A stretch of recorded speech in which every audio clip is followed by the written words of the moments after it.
So hello my dear student, आप सभी को रियल एजुकेशन चैनल पर स्वागत है। आप लोग कैसे हैं?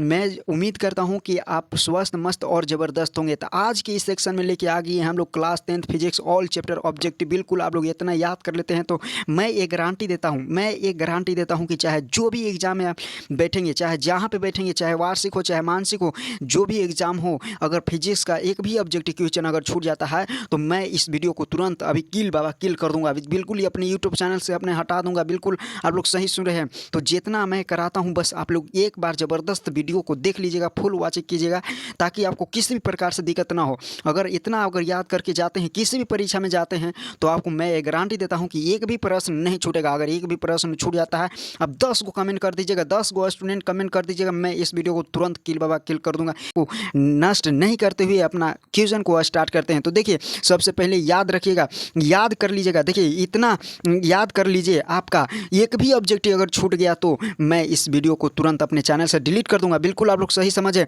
बिल्कुल इतना आप लोग याद कर लीजिएगा। देखिए ये प्रश्न जो हम कहाँ से लिए हैं, आप लोग ध्यान से देखिएगा। ये इस प्रश्न को बनाने में सबसे पहले 5 दिन लगा है। ठीक है, 5 दिन लगा है। आप लोग समझिएगा इस प्रश्न को। ये प्रश्न जो हम लोग करने जा रहे हैं वो 1998 से लेकर 2024 तक का, और प्लस में जो संभावित है आगे पूछने की संभावना बनी है, उससे हम लोग उसी के आधार पर ये ऑब्जेक्टिव क्वेश्चन हम लोग कराने जा रहे हैं। और कुल प्रश्न जो है कितना है, तो 200 प्रश्न है। बिल्कुल आप लोग 200 प्रश्न को अगर याद कर लेते हैं तो मैं ये गारंटी देता हूं कि एक क्लास से ज़्यादा आप लोग को नहीं आएगा। अगर इतना कि ज़्यादा आ जाता है तो हमें इस वीडियो को तुरंत मैं डिलीट कर दूंगा। तो चलिए आप लोग बिना समय को गवाते हुए हमारे चैनल को सब्सक्राइब करके लाइक कर दीजिए वीडियो को, और शेयर करना नहीं भूलिएगा, और कमेंट कर दीजिएगा। ठीक है, कमेंट कीजिएगा कैसा क्लास लगा। तो चलिए हम बिना समय को नष्ट करते हुए अपना ऑब्जेक्टिव क्वेश्चन पकड़ते हैं, और भी ऑब्जेक्टिव क्वेश्चन गलत नहीं होगा। और हम लोग तुरंत जो है थोड़ा सा स्पीड में करेंगे, क्योंकि हम लोग को चलना है 200 ऑब्जेक्टिव क्वेश्चन पर चलना है। यहाँ पे कहा गया है, देखिएगा यहाँ पे पहला प्रश्न कहता है कि एक अभिसारी किरण पुंज समतल दर्पण पर आपतित होती है, परावर्तित किरण पुंज होगा तो क्या होगा? इसका याद रखिएगा, अभिसारी। ठीक है, अभिसारी बिल्कुल राइट आंसर, बी बिल्कुल राइट आंसर हो जाएगा। इसका अगर पीडीएफ चाहते हैं तो इसका पीडीएफ टेलीग्राम पर बिल्कुल मिल जाएगा, आप लोग मुफ्त में ले सकते हैं। दूसरा हमारा प्रश्न कहता है कि किसी समतल दर्पण द्वारा आवर्धन होता है तो +1, ये याद रखिएगा, +1 बिल्कुल राइट आंसर ये हो जाएगा, बिल्कुल राइट आंसर। समतल दर्पण द्वारा बना प्रतिबिंब होता है तो समतल दर्पण द्वारा बना प्रतिबिंब काल्पनिक होता है, याद रखिएगा, काल्पनिक होता है। समतल दर्पण द्वारा बना प्रतिबिंब कैसा होता है? तो काल्पनिक होता है, याद रख लीजिएगा। दर्पण के सामने किसी भी दूरी पर स्थित वस्तु का प्रतिबिंब सीधा प्रतीत होता है, वह दर्पण है। तो वह दर्पण क्या हो जाएगा? तो याद रखिएगा, डी, या तो समतल होगा या तो उत्तल होगा। ठीक है, या तो समतल या तो उत्तल होगा। बिल्कुल आप लोग याद कर लीजिएगा, बिल्कुल फटाफट याद कर लीजिएगा। प्रकाश की किरण गमन करती है तो याद रखिएगा सीधी रेखा में गमन करती है। प्रकाश की किरण कैसी गमन करती है? तो सीधी रेखा में गमन करती है। छठा हमारा प्रश्न कहता है, छठा प्रकाश के परावर्तन के कितने नियम है? तो बिल्कुल 2 बिल्कुल राइट आंसर यहाँ पे हो जाएगा, बी बिल्कुल राइट आंसर हो जाएगा। प्रकाश के, देखिए प्रकाश के परावर्तन को निर्धारित, परावर्तन के नियम को निर्धारित करता है, यानी प्रकाश के परावर्तन के निर्धारित करता है। तो क्या करता है? आपतन कोण बराबर परावर्तन कोण, ये बिल्कुल राइट आंसर हो जाएगा। आगे आप लोग ध्यान से देखिएगा, प्रकाश तरंग का उदाहरण है तो याद रखिएगा विद्युत चुम्बकीय तरंग, याद रखिएगा विद्युत चुम्बकीय तरंग का उदाहरण है। या आगे आप लोग ध्यान से देखिएगा, अवतल दर्पण में आवर्तित काल्पनिक प्रतिबिंब बनने के लिए वस्तु को कहाँ रखा जाता है? तो कहाँ रखा जाता है? तो ये भी बिल्कुल राइट आंसर यहाँ पे क्या हो जाएगा? तो फोकस और मुख्य फोकस और ध्रुव के बीच रखा जाता है। उसके बाद अगला क्वेश्चन कहता है कि किसी दर्पण की फोकस दूरी चीन की परपाटी के अनुसार ऋणात्मक मानी जाती है तो क्या हो जाएगा? याद रखिएगा कौन सा दर्पण मानी जाती है? तो बिल्कुल यहाँ पे 10 का बिल्कुल राइट आंसर क्या हो जाएगा? तो बी बिल्कुल राइट आंसर हो जाएगा, अवतल दर्पण बिल्कुल राइट आंसर हो जाएगा। आगे आप लोग ध्यान से देखिएगा, अवतल दर्पण अवर्धित काल्पनिक प्रतिबिंब बनाने के लिए वस्तु को कहाँ रख दिया जाए? तो मुख्य फोकस और ध्रुव के बीच, बिल्कुल ये बिल्कुल राइट आंसर हो जाएगा, मुख्य फोकस और ध्रुव के बिल्कुल राइट आंसर हो जाएगा। आगे लोग ध्यान से देखिएगा, किसी दर्पण की फोकस दूरी चीन की परपाटी के अनुसार ऋणात्मक मानी जाती है तो इसका राइट आंसर क्या हो जाएगा? अवतल बिल्कुल राइट आंसर क्या हो जाएगा? बी बिल्कुल राइट आंसर हो जाएगा। आगे लोग ध्यान से देखिएगा, निम्नलिखित में से किस दर्पण को निम्नलिखित में से किस दर्पण द्वारा किसी वस्तु का आभासी प्रतिबिंब मिल सकता है? तो किस दर्पण के द्वारा मिल सकता है? बिल्कुल राइट आंसर यहाँ पे 13 का बिल्कुल राइट आंसर डी हो जाएगा। इनमें सभी हो जाएगा। ठीक है, आभासी प्रतिबिंब किसके द्वारा मिल सकता है? तो समतल, उत्तल और अवतल दर्पण तीनों के द्वारा मिल सकता है। आगे आप लोग ध्यान से देखिएगा, किसी गोलीय दर्पण की फोकस दूरी, किसी गोलीय दर्पण की फोकस दूरी 20 सेंटीमीटर है। इसकी गोलीय दर्पण किस प्रकार का है? तो याद रखिएगा प्लस 20 सेंटीमीटर कह रहा है, प्लस 20 सेंटीमीटर कह रहा है। तो याद रखिएगा इसका राइट आंसर क्या हो जाएगा? तो इसका राइट आंसर क्या हो जाएगा? तो बी बिल्कुल राइट आंसर हो जाएगा। बी बिल्कुल राइट आंसर, 14 का बी बिल्कुल राइट आंसर हो जाएगा। आगे लोग ध्यान से देखिएगा, निम्नलिखित में से दर्पण सूत्र है, तो निम्नलिखित में से कौन दर्पण सूत्र है? तो यहाँ पे बी बिल्कुल राइट आंसर हो जाएगा। यहाँ पे वाई नहीं होगा, भी होगा। ठीक है, यहाँ पे वाई लिखा गया है, भी बिल्कुल राइट आंसर यहाँ पे हो जाएगा। आगे लोग ध्यान से देखिएगा, 16 का बिल्कुल राइट। किसी वस्तु का प्रतिबिंब सदैव सीधा होता है? तो याद रखिएगा, या तो वह समतल दर्पण में या तो उत्तल हो सकता है, या तो वो समतल हो सकता है या तो उत्तल हो सकता है। गोलीय दर्पण परावर्तक पृष्ठ की वृत्ताकार सीधा रेखा का व्यास कहलाता है। क्या कहलाता है? सीधा रेखा का व्यास क्या कहलाता है? तो आप लोग याद रखिएगा, 17 का बिल्कुल डी बिल्कुल राइट आंसर हो जाएगा। गोलीय दर्पण के द्वारा खोजा, बिल्कुल याद रखिएगा, गोलीय दर्पण क्या द्वारा खोजेगा। ठीक है, इतना स्पीड में आप लोगों को याद कर लीजिएगा। रिवीजन केवल करवा रहे हैं, रिवीजन तुरंत। ऑब्जेक्टिव इसी कतार में पढ़ा जाता है। ठीक है, आपको जब भी नहीं समझ में आए तो आप कमेंट करना है। अवतल दर्पण की फोकस दूरी होती है, अवतल दर्पण की फोकस दूरी क्या होती है? तो ऋणात्मक होती है। बिल्कुल राइट आंसर क्या हो जाएगा?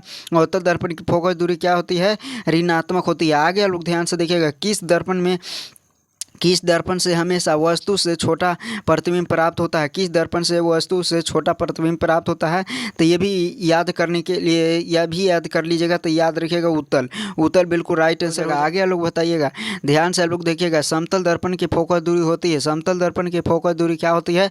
तो अनंत होती है। ये बिल्कुल राइट आंसर हो जाएगा, ये बिल्कुल राइट आंसर हो जाएगा, अनंत बिल्कुल राइट आंसर ये हो जाएगा। ठीक है, आगे लोग ध्यान से देखिएगा, अवतल दर्पण के सामने वस्तु को कहाँ रखा जाए ताकि प्रतिबिंब उल्टा, वास्तविक और समान आकार का बने? तो इसका राइट आंसर क्या हो जाएगा? अगर हम लोग अवतल दर्पण के सामने वस्तु को कहाँ रखे ताकि जो है प्रतिबिंब उल्टा और वास्तविक और समान आकार का बने, तो इसका राइट आंसर क्या हो जाएगा? तो इसका राइट आंसर बिल्कुल सी हो जाएगा, अनंत पर बिल्कुल राइट आंसर हो जाएगा। ठीक है, आगे लोग ध्यान से देखिएगा, उत्तल दर्पण में बना काल्पनिक प्रतिबिंब होता है। उत्तल दर्पण में बना काल्पनिक प्रतिबिंब क्या होता है? तो उत्तल दर्पण में बना काल्पनिक प्रतिबिंब याद रखिएगा, सीधा और अवर्धित होता है, सीधा हासित। इसका राइट आंसर क्या हो जाएगा? तो सीधा और हासित होता है। बिल्कुल राइट आंसर यहाँ पे सी बिल्कुल राइट आंसर हो जाएगा, सी बिल्कुल राइट आंसर हो जाएगा। ठीक है, आगे आप लोग ध्यान से देखिएगा, सी बिल्कुल राइट आंसर। और ये देखिए, ये सारे महत्वपूर्ण प्रश्न है। देखिए इसको कब से पूछा गया है, ये प्रश्न को दाढ़ी बनाने के लिए कौन सा दर्पण प्रयुक्त होता है? तो देखिए 2011 में पूछा, 2015 में पूछा, ठीक है, 2015 में पूछा, उसके बाद 2016 में पूछा और उसके बाद 2021 में पूछा। तो देखिए कितना बार एक प्रश्न को पूछ रहा है।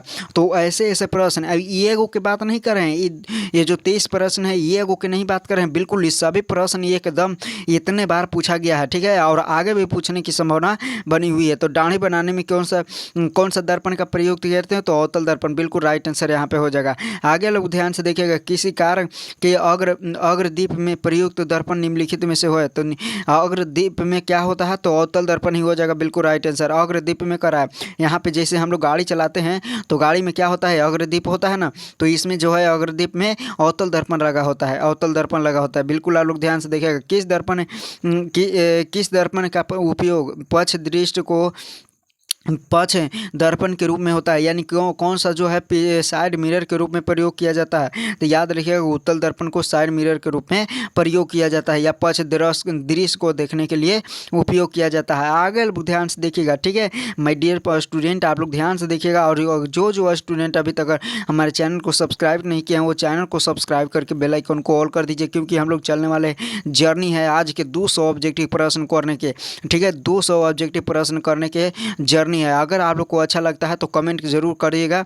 ठीक है, कि हाँ, और इसके आगे भी हम लोग लाएंगे, केमिस्ट्री में भी लाएंगे और बायोलॉजी में लाएंगे। देखिए, नई कार्तीय प्रपाति के अनुसार दर्पण के सामने रखे गए बीम की दूरी ली जाती है, यानी ली जाती है, यहाँ पे हो जाएगा, ठीक है, ली जाती है यानी क्या हो जाएगा, बी मतलब वस्तु होता है। तो याद रखिएगा इसका राइट आंसर यानी 26 का बिल्कुल राइट आंसर क्या हो जाएगा, तो बी बिल्कुल राइट आंसर हो जाएगा ऋणात्मक। आगे आप लोग ध्यान से देखिएगा, निम्न में से किस दर्पण की फोकस दूरी धनात्मक होती है। तो किस दर्पण की फोकस दूरी धनात्मक होती है, देखिए निम्न में से कह रहा है कि किस दर्पण की फोकस दूरी धनात्मक होती है। तो किस दर्पण की फोकस दूरी धनात्मक होती है, तो याद रखिएगा उत्तल दर्पण की फोकस दूरी धनात्मक होती है। उत्तल दर्पण की फोकस दूरी याद रखिएगा धनात्मक होती है। आगे लोग ध्यान से देखिए, बी बिल्कुल राइट आंसर हो जाएगा। यदि किसी बीम की प्रतिबिंब का आवर्धन ऋणात्मक है तो उस प्रतिबिंब की प्रकृति क्या होगी, उस प्रतिबिंब की प्रकृति क्या होगी। तो याद रखिएगा अगर किसी प्रतिबिंब का आवर्धन ऋणात्मक है तो उसका प्रतिबिंब की प्रकृति याद रखिएगा आप लोग जो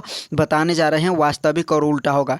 क्या होगा, वास्तविक और उल्टा बिल्कुल राइट आंसर होगा। क्या होगा, वास्तविक और उल्टा बिल्कुल राइट आंसर होगा। आगे लोग ध्यान से देखिएगा, आगे लोग ध्यान से देखिएगा 28 कहता है, 28 आप लोग 29 क्या कहता है, दंत विशेषज्ञ किस दर्पण का उपयोग मरीजों को दांत के बड़ा प्रतिबिंब देखने में, यानी दांत जो है यानी सीधे हम लोग कह सकते हैं कि चिकित्सा जो है दांत देखने के लिए, दांत को बड़ा देखने के लिए कौन सा दर्पण का प्रयोग किया जाता है, तो अवतल दर्पण बिल्कुल राइट आंसर यहाँ पे सी, बी बिल्कुल राइट आंसर हो जाएगा। क्या हो जाएगा, बी बिल्कुल राइट आंसर होगा। आगे पीछे लिखा गया है, आगे लोग ध्यान से देखिए, एक प्रयोग में अवतल दर्पण द्वारा किस बीम किसी बीम का प्रतिबिंब एक पर्दे पर प्राप्त किया जाता है। क्या किया जाता है, प्राप्त किया जाता है। दर्पण के फोकस दूरी को निर्धारित करने के लिए प्रयोगता को मापने की ज़रूरत है। तो क्या चीज़ मापने की ज़रूरत है, याद रखिएगा यहाँ पे 30 का बिल्कुल राइट आंसर यहाँ पे सी बिल्कुल राइट आंसर हो जाएगा। सबसे पहला क्या कि दर्पण तथा पर्दा के बीच की दूरी और दर्पण तथा बीम के बीच की दूरी, यानी दर्पण और जो कितना पर्दा है उसके बीच की दूरी और दर्पण है और वस्तु के बीच की दूरी, यानी यहाँ पे सी बिल्कुल राइट आंसर हो जाएगा। सी बिल्कुल राइट आंसर हो जाएगा। आगे लोग ध्यान से देखिएगा, आगे 31 क्वेश्चन क्या कहता है, 31 क्वेश्चन ध्यान से देखिएगा, ये निम्नलिखित में से कौन सा उत्तल दर्पण की फोकस दूरी जिसकी वक्रता त्रिज्या 32 सेंटीमीटर है। तो इसको ज्ञात करने के लिए क्या होता है, तो यहाँ पे r बराबर क्या होता है, तो 2f होता है। याद रखिएगा r बराबर 2f होता है। तो हमारा क्या कहलाता है, क्या कहता है कि फोकस दूरी ज्ञात करें। तो फोकस दूरी को ज्ञात करने के लिए हम लोग को याद रखिएगा यहाँ पे f बराबर r/2 लिखेंगे। r यहाँ पे दिया है 32 सेंटीमीटर, तो यहाँ पे राइट आंसर क्या हो जाएगा, यहाँ पे राइट आंसर 16 सेंटीमीटर प्लस में हो जाएगा। क्यों हो जाएगा प्लस में, क्योंकि उत्तल दर्पण में फोकस दूरी हमेशा प्लस में होती है यानी धनात्मक होती है। आगे ध्यान से देखिएगा, आगे लोग ध्यान से देखिएगा, हजामती दर्पण के लिए हजामत के लिए किस दर्पण का उपयोग किया जाता है, तो अवतल दर्पण। दाढ़ी की बात करें, हजामत की बात करें, दंतमंजन में बात करें, से हेडलाइट में बात करें, ये सारे चीज़ बात करेगा तो इस याद रखिएगा अवतल दर्पण का ही प्रयोग किया जाता है, अवतल दर्पण का ही प्रयोग किया जाता है। आगे लोग ध्यान से देखिएगा, काल्पनिक प्रतिबिंब होता है, काल्पनिक प्रतिबिंब हमेशा सीधा होता है। याद रखिएगा काल्पनिक प्रतिबिंब हमेशा सीधा होता है।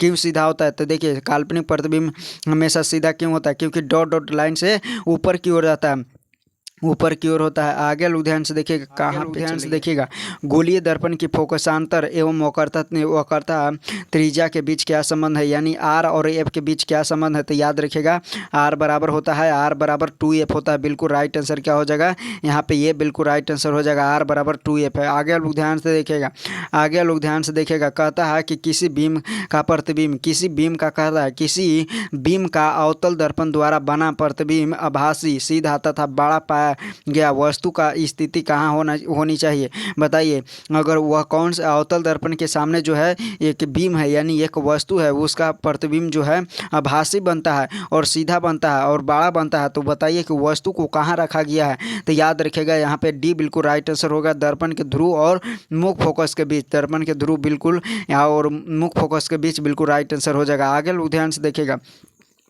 आगे लोग ध्यान से देखिएगा, देखिए इस पीठ में हम इसलिए बोल रहे हैं क्योंकि 200 के ऑब्जेक्टिव क्वेश्चन करने वाले हैं, तो बिल्कुल आप लोग को समझ में आ रहा है, ठीक है ना। ये सारे चीज़ ऑब्जेक्टिव क्वेश्चन पढ़ा हुआ है, एक बार आप लोग देख ही लीजिएगा, एक बार खाली देख लीजिएगा। और आपको स्पीड अलग से बढ़ाने के लिए आप लोग को समय नहीं है, क्योंकि अलग से बढ़ा दीजिएगा तो आपको बिल्कुल नहीं समझ में आएगा, बिल्कुल आप लोग को ऊपर से चला जाएगा। तो मैं खुद ही स्पीड से बोल रहा हूँ, ठीक है, ताकि आप लोग को समझ में आ जाए। इतना स्पीड में मैं बोल रहा हूँ कि ताकि आप लोग को समझ में आ जाए। तो आप लोग आगे देखिएगा, 36वां क्वेश्चन कहता है कि हीरा का अपवर्तनांक कितना होता है। तो यहाँ पे 2.42 बिल्कुल राइट आंसर हो जाएगा। यहाँ पे डी बिल्कुल राइट आंसर हो जाएगा। आगे लोग ध्यान से देखिएगा, आगे लोग ध्यान से देखिएगा, कहता है अगला क्वेश्चन कहता है कि निम्न में से निम्नलिखित में से किस लेंस को अपसारी लेंस कहते हैं? तो किस लेंस को अपसारी लेंस कहते हैं? यहाँ पे बिल्कुल राइट आंसर क्या हो जाएगा? तो अवतल लेंस को अपसारी लेंस कहते हैं और अभिसारी लेंस कहते हैं उत्तल लेंस को। आगे लोग ध्यान से देखिएगा, प्रकाश के अपवर्तन के कितने नियम है?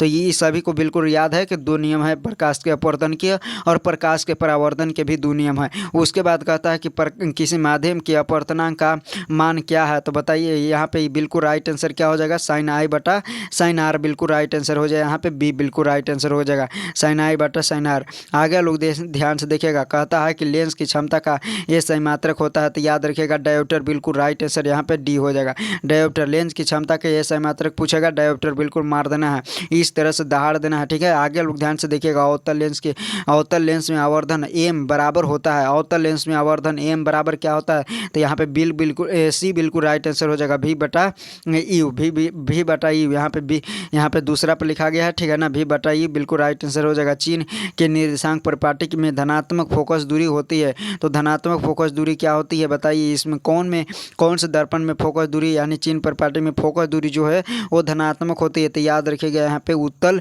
दर्पण में बिल्कुल राइट आंसर हो जाएगा। उत्तल दर्पण और उत्तल लेंस दोनों में हो जाएगा, तो बिल्कुल राइट आंसर यहाँ पे डी बिल्कुल राइट आंसर हो जाएगा, ठीक है। 42 का डी बिल्कुल राइट आंसर यहाँ पे। आगे आप लोग ध्यान से देखिएगा, आगे लोग ध्यान से देखा क्वेश्चन कहता है कि संघन माध्यम से विरल माध्यम में अपवर्तन कोण, ठीक है, अपवर्तन कोण में क्या संबंध गमन करने पर आपतन कोण होता है? यानी क्या संबंध है जो गमन करने में कुछ है, इसमें छूट गया है टाइप करने में, ठीक है ना, ताकि आप लोग को समझ में नहीं आ रहा है, इसीलिए आपको लोग को समझ में नहीं आ रहा है और हमको खुद नहीं समझ में आ रहा है। तो यहाँ पे सी बिल्कुल राइट आंसर हो जाएगा, ठीक है ना। यानी आर का मान, इसका राइट आंसर क्या हो जाएगा? आर का मान यानी कोण आपतन कोण का मान बड़ा होगा। अब ये साइन आई यानी परावर्तन कोण का मान बड़ा होगा किससे? आपतन कोण से, ठीक है। आप तो परावर्तन कोण का मान क्या हो जाएगा? बड़ा हो जाएगा किससे? तो आपतन कोण से बड़ा हो जाएगा। यहाँ पे बी बिल्कुल क्या हो जाएगा? सी बिल्कुल राइट आंसर हो जाएगा, सी बिल्कुल राइट आंसर हो जाएगा। कितना के 43वां का सी बिल्कुल राइट आंसर हो जाएगा।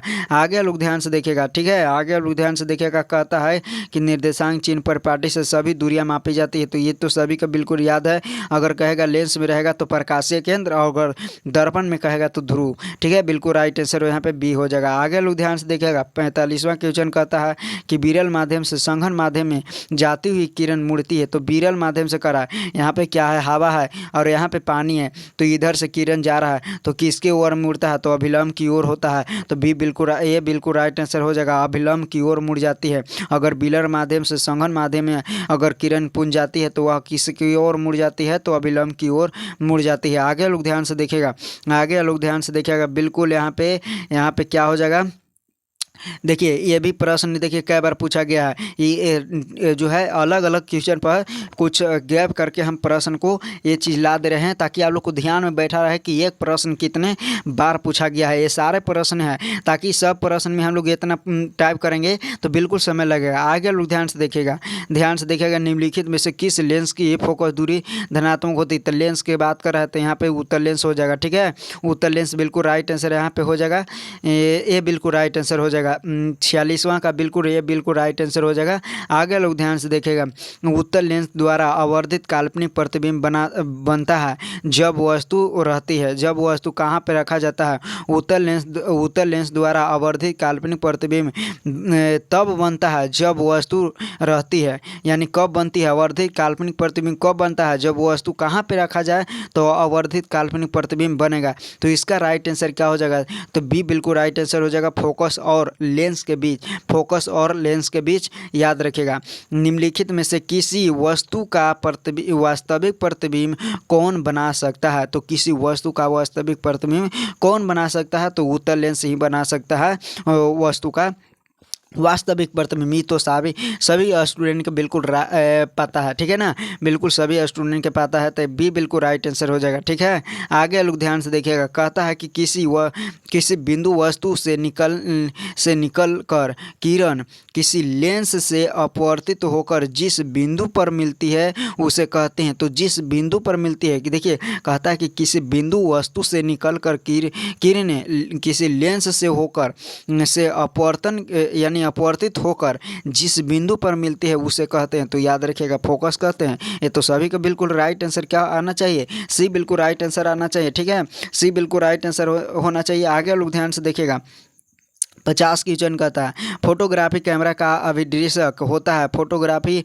जो है, फोटोग्राफी कैमरा का अभिदृश्यक क्या होता है, तो यहाँ पे बिल्कुल राइट आंसर याद रखिएगा उत्तल लेंस। उत्तल लेंस बिल्कुल राइट आंसर हो जाएगा। सी क्या हो जाएगा, सी बिल्कुल राइट आंसर हो जाएगा। चलिए हम लोग 50 ऑब्जेक्टिव कर लिए हैं, बिल्कुल 50 ऑब्जेक्टिव कर लिए हैं। और 50 ऑब्जेक्टिव आप लोग को पता ही होगा कि बिल्कुल हम लोग महत्वपूर्ण प्रश्न किए हैं। 50 में हम लोग महत्वपूर्ण प्रश्न किए, एक प्रश्न पूछा जाएगा और आगे भी पूछेगा और पीछे भी पूछा गया है। ठीक है, बिल्कुल आप लोग ध्यान से देखिएगा। अब हम लोग 51 से चलते हैं, 51 प्रश्न हम लोग आगे 51 से चलते हैं। तो देखिए, किसी गोलीय दर्पण तथा किसी पतले गोलीय लेंस दोनों की फोकस दूरी -15 सेंटीमीटर है। क्या है, 15 सेंटीमीटर है। तो दर्पण तथा लेंस संभवतः है, तो बताइए -15 सेंटीमीटर कह रहा है।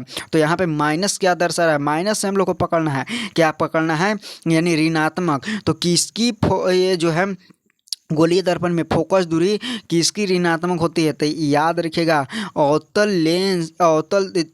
देखिए यहाँ पे दर्पण या तो दोनों क्या होगा, दोनों अवतल होगा। क्या हो जाएगा, बिल्कुल सी बिल्कुल राइट आंसर हो जाएगा। 51 के यहाँ पे क्या हो जाएगा, सी बिल्कुल राइट आंसर हो जाएगा। यहाँ पे दोनों अवतल होगा, तभी तो माइनस में ये दोनों का जो है फोकस दूरी क्या होती है, माइनस में होती है। आगे यानी ऋणात्मक होती है। प्रकाश का चाल न्यूनतम होता है, तो प्रकाश के चाल न्यूनतम, ये तो जो है सिंपल सी बात है, कांच में प्रकाश की चाल बहुत कम होती है इसकी अपेक्षा, यानी चारों ऑप्शन की अपेक्षा। ठीक है ना, बहुत कम नहीं, या ऑप्शन के अनुसार ये चूज करने पड़ता है। तो देखिए आगे लोग ध्यान आगे लोग ध्यान से देखिएगा, कहता है कि एक पारदर्शी गोलीय कांच यहाँ पे कवच की बाहरी त्रिज्या 20 सेंटीमीटर तथा भीतरी त्रिज्या 19.8 सेंटीमीटर है। त्रिज्या आपतित प्रकाश के लिए यह कैसा व्यवहार करेगा, तो कैसा व्यवहार करेगा, तो याद रखिएगा ये कैसा व्यवहार करेगा, तो ये कैसा व्यवहार करेगा बिल्कुल आप लोग कमेंट में भर देना है। तो याद रखिएगा अवतल लेंस के भांति व्यवहार करेगा, अवतल लेंस के भांति व्यवहार करेगा। किसी लेंस द्वारा उत्तल आवर्धन का ये सही मात्रक होता है, तो याद रखिएगा यहाँ पे आवर्धन का मात्रक क्या होता है, मात्रकहीन होता है। मात्रकहीन होता है, आवर्धन का किसी भी प्रकार के मात्रक नहीं होता है। वायु में प्रकाश की चाल निर्वात की अपेक्षा क्या होती है, वायु में प्रकाश की चाल निर्वात की अपेक्षा क्या होती है, तो कम होती है। याद रखिएगा कम होती है। आगे लोग ध्यान से देखिएगा, ये क्या होता है, कम होता है। 56 क्वेश्चन क्या कहता है, 56 प्रकाश की चाल विभिन्न माध्यम में होता है, तो भिन्न भिन्न होता है। अलग अलग माध्यम में प्रकाश की चाल अलग होता है, जैसे वायु में अलग होता है, निर्वात में अलग होता है, कांच में अलग होता है, जल में अलग होता है। ठीक है, सारे चीज़ में भिन्न भिन्न होता है। तालाब की जल जो है कम गहरा दिखाई देने का कारण क्या है, तो याद रखिएगा प्रकाश के अपवर्तन के कारण वह जल कम गहरा दिखाई देता है। जैसे बाल्टी में एक पानी लीजिएगा और बाल्टी में पानी लीजिएगा, यहाँ पे पानी है, तो अगर हम लोग ऊपर से झांकेंगे तो कैसा नज़र आएगा, लगेगा कि बाल्टी हमारा पानी जो है यहाँ पे नज़र आ रहा है, यानी कम नज़र आ रहा है। तो इसका कारण क्या है, तो प्रकाश का अपवर्तन, बिल्कुल सी राइट आंसर हो जाएगा। आगे लोग देखिएगा, कहता है कि लेंस की मुख्य फोकस यानी मुख्य फोकस की संख्या कितनी होती है, तो लेंसों में कह रहा है, लेंस में याद रखिएगा 2, यानी सी बिल्कुल राइट आंसर हो जाएगा। 2 होता है, यानी लेंसों में फोकस की दूरियां 2 होती है। ठीक है, आगे लोग ध्यान से देखिएगा, निम्नलिखित में से किसका अपवर्तनांक सबसे अधिक होता है, तो किसका अपवर्तनांक सबसे अधिक होता है, तो ये तो बताएं, शुरू में बताएं कि हीरा का जो है सबसे अधिक अपवर्तनांक होता है, यानी कितना होता है, तो याद रखिएगा 2.42 बिल्कुल राइट आंसर हो जाएगा। ठीक है, अपवर्तनांक 2.42 बिल्कुल राइट आंसर हो जाएगा। आगे बताइए, निम्नलिखित में से किस लेंस को अभिसारी लेंस कहते हैं, तो अभिसारी लेंस कह रहा है, तो उत्तल लेंस बिल्कुल राइट आंसर हो जाएगा। यहाँ पे उत्तल लेंस बिल्कुल राइट आंसर हो जाएगा। ठीक है, ये बिल्कुल राइट आंसर हो जाएगा।